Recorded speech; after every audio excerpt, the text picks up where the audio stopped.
Hello guys, welcome to Pakistani real reaction. तो कैसे हैं आप सब? उम्मीद है आप सब बढ़िया होंगे, मजे में होंगे, खुश होंगे, आबाद होंगे। मेरा नाम है मुदस्सिर।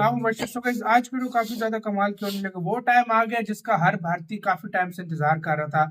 मतलब मैं आपको टाइटल बताता हूँ, वो है ऐतिहासिक क्षण, पूरी तरह इंटरनेशनल हुआ भारतीय रुपया।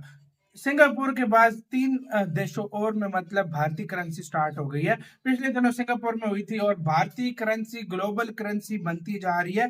इसमें कोई शक नहीं, पूरी दुनिया में भाई यूज होना शुरू हो गई है। पहले देखते हैं और वो 3 जो देश कौन से जुड़े हैं और बाकी क्या बातें हैं सारी जानेंगे। इसके अंदर इनसाइड नॉलेज का वीडियो है, इनकी वीडियो का लिंक मिल जाएगा आप लोगों को डिस्क्रिप्शन में। प्लीज इनका चैनल लाजमी सब्सक्राइब कीजिएगा। काउंट करते हैं 3 2 1 एंड स्टार्ट। दोस्तों, सिंगापुर के साथ यूपीआई को डायरेक्ट लिंक करके भारत ने डिजिटल ट्रांजैक्शन के क्षेत्र में एक काफी बड़ा माइलस्टोन हासिल कर लिया, जिसके बारे में आज दुनिया भर में चर्चा हो रही है, क्योंकि ये किसी देश द्वारा उठाया गया पहला ऐसा कदम है जिसके तहत 2 देशों ने अपने इंस्टेंट पेमेंट मैकेनिज्म को एक दूसरे के साथ लिंक किया हो, जिसके इस्तेमाल से सिंगापुर में मौजूद लाखों भारतीय बड़ी आसानी से फंड ट्रांसफर कर सकेंगे, जो न कि सिर्फ पहले के मुकाबले तेज होगा बल्कि काफी सस्ता भी होगा। ऐसे में अब डिजिटल इकोनॉमी के क्षेत्र में भारत का वह उदय शुरू हो चुका है जिससे पश्चिमी देशों को सबसे ज्यादा डर लग रहा था। लेकिन जैसे ही भारत ने सिंगापुर के साथ यूपीआई को लिंक करने का फैसला किया, इन सभी पश्चिमी देशों को एक बात अच्छे से समझ में आ गई कि अब भारत जिस तरह से डिजिटल ट्रांजैक्शन के क्षेत्र में आगे बढ़ेगा, उसका सामना करना इन देशों के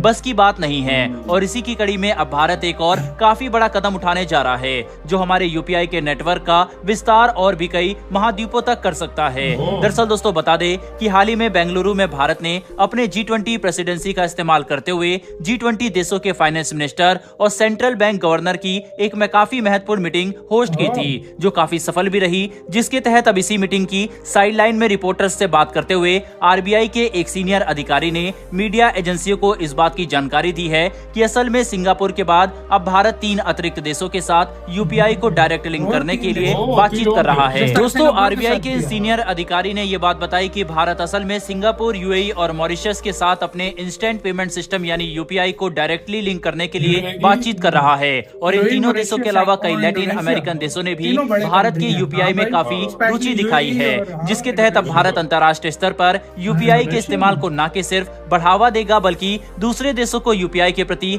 आकर्षित करने के लिए बड़े कदम भी उठाएगा, ताकि भारत अपने यूपीआई के नेटवर्क का विस्तार कई महाद्वीपों तक कर सके। इसके अलावा आरबीआई के ऑफिशियल ने यूपीआई से जुड़ी एक और काफी महत्वपूर्ण जानकारी ये प्रदान की कि असल में अगले कुछ महीनों में एनआरआई यानी नॉन रेसिडेंशियल इंडियन भी यूपीआई पेमेंट का इस्तेमाल कर सकेंगे, जिसमें पेमेंट करने के लिए वे अपने इंटरनेशनल नंबर को सफलतापूर्वक इस ऐप से लिंक करते हुए पेमेंट कर पाएंगे। बता दें कि ये फीचर तकनीकी तौर पर तो मौजूद है, लेकिन कुछ टेक्निकल कारणों की वजह से अभी इस अपडेट को इस्तेमाल के लिए जारी नहीं किया गया है, जो अगले कुछ महीनों में पूरा हो जाने के बाद लॉन्च कर दिया जाएगा। दोस्तों, आप इस बात का अंदाजा लगा सकते हैं कि अगर विदेशों में मौजूद भारतीय यूपीआई का इस्तेमाल करते हुए पेमेंट कर सकेंगे तो भारत को मिलने वाले रेमिटेंस में कितनी बड़ी वृद्धि हो सकती है, क्योंकि तब बाहर मौजूद भारतीय बिना ज्यादा कीमत चुकाए और ज्यादा लंबे समय तक इंतजार किए तुरंत भारत में मौजूद अपने परिवारों और दोस्तों को पेमेंट कर सकेंगे, जो उनके लिए एक काफी बड़ा एडवांटेज होगा। साथ ही इससे भारत की अर्थव्यवस्था भी मजबूत होगी, यानी आने वाले समय में यूपीआई ऐप में भी कई क्रांतिकारी अपडेट लाए जाएंगे। वहीं पर अगर हम भारत द्वारा किए जाने वाले यूपीआई के विस्तार को थोड़े कूटनीतिक नजरिए से देखने की कोशिश करें तो इस बात में कोई भी शक नहीं है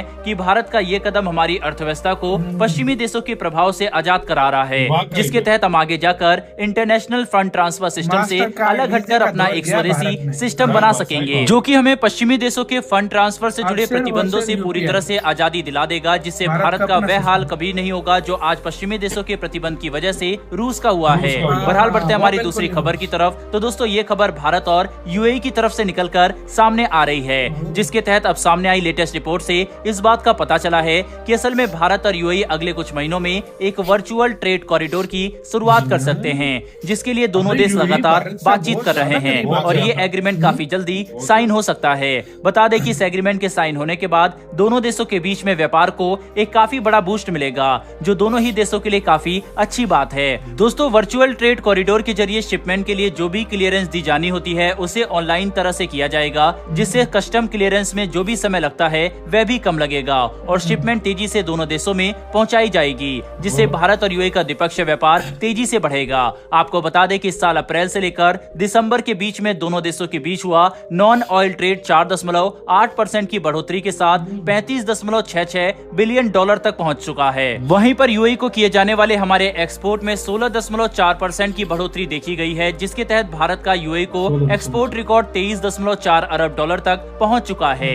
वहीं पर यूएई से किए जाने वाले इंपोर्ट में भी लगभग 24.4% की बढ़ोतरी देखी गई है, जिसके तहत यूएई से भारत को आने वाले इंपोर्ट की वैल्यू 40 बिलियन डॉलर को पार कर चुकी है, जो इस बात को दर्शाता है कि दोनों देशों के बीच साइन हुआ फ्री ट्रेड एग्रीमेंट काफी तेजी से अपना असर दिखा रहा है। साथ ही आने वाले 5 सालों में भारत और यूएई का non oil trade 100 billion dollar को भी पार कर सकता है और इसमें वर्चुअल ट्रेड कॉरिडोर एक काफी महत्वपूर्ण भूमिका निभाएगा।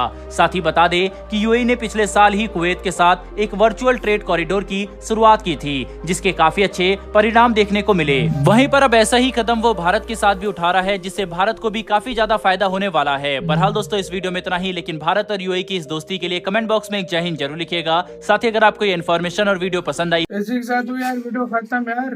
पहले तो आते हैं उसके ऊपर, भारत का यूपीआई यार नेक्स्ट लेवल जा रहा है। मतलब अभी सिंगापुर के साथ स्टार्ट हुआ था और अब 3 देश और जिसमें से 2 तो बहुत बड़े देश हैं, यूएई और इंडोनेशिया। ये तो मतलब बहुत पावरफुल देश है। हाँ भाई, और तुम्हें ये पता और हाँ तीसरा मॉरिशस। हाँ, और ये तो 3 शामिल हो रहे हैं। तुम्हें पता है G20 के जितने भी डेलीगेट्स आएंगे ना, वो यूपीआई यूज करेंगे, वो भी यूपीआई यूज करेंगे। इस बात से और मजे की बात, जो बाहर एनआरआई भारतीय है, मतलब जो नॉन रेजिडेंशियल भारतीय जो बाहर कंट्रीज में रहते हैं, सेटल है, वो भी करेंगे। तो सोचो भाई कितना रेमिटेंस भारत को रिसीव होगा, किस लेवल का इंडिया आगे जा रहा है। इंडिया देखो फ्यूचर का भी सोच रहा है। इंडिया को पता है आने वाले टाइम में यार देखो ये डॉलर के ऊपर निर्भरता इंडिया वो कम कर रहा है। रशिया से सबक सीखा है, सबक सीखा है।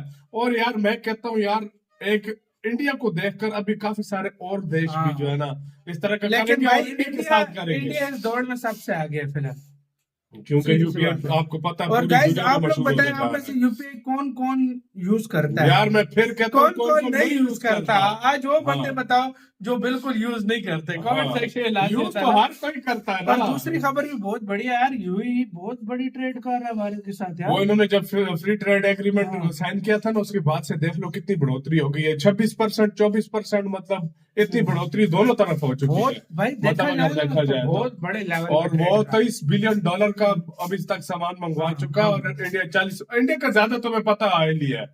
इंडिया ऑयल ही मंगवा रहा है भाई। जाहिर बात है, इंडिया का ऑयल का सबसे बड़ा खर्चा, नहीं तो भारत का हर जगह पे सरप्लस हो। सही बात, सही बात। भारत हल्का फुल्का चला जाता है। और तीसरे नंबर पे मेरे ख्याल में सबसे ज्यादा ट्रेड भी भारत यूएई के साथ करता है। अब इंडोनेशिया और यूएई में, क्योंकि कितने भारतीय स्पेशली यूएई में, तो उनको भी यूपीआई में पेमेंट होगी, जो बहुत मजे की। और जिस तरीके से ये चल रहा है ना, अनकरीब बहुत जल्द ये ट्रेड जो है ना दूसरे नंबर पे आ जाएगी। आपका क्या कहना है? अपने कमेंट सेक्शन में दें। वीडियो खत्म करते हैं। अपना बहुत ज्यादा ख्याल रखना तो यार, बाय।